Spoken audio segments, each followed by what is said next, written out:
So cervical facet joint blocks are a type of injection which is used to treat patients who have neck pain. The type of neck pain they have we refer to as cervical facet joint syndrome. This often occurs when patients have, for example, degenerative changes in the neck. It's characterised by patients who have difficulty in pushing their head back and extending their neck, and they have a lot of tenderness in the neck.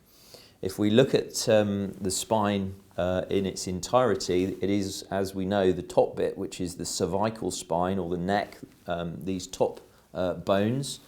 If we look at the spine, it's made up of the sort of building blocks of the spine, which are the vertebral bodies. In between, we have these little shock absorbers of the spine, which are the intervertebral discs.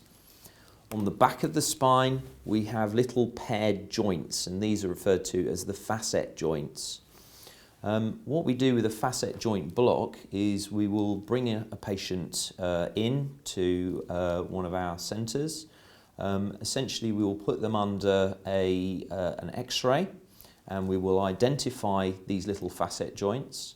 They may be administered a small amount of sedation for the procedure, or it may be done under local anaesthesia.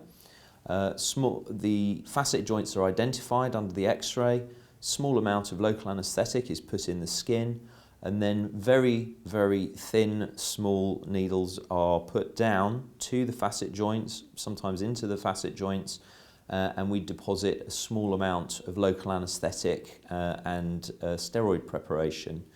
The steroid preparations we use are mainly depomedrone and triamcinolone. The procedure for, say, 6 or so facet joints doesn't take long, 10 minutes or so.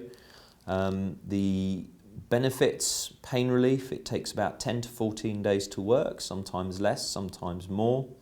Risks: failure, local bleeding, bruising, infection, discomfort, those are all minimal. You may get some local numbness and weakness for a few hours, which will wear off because of the local anaesthetic.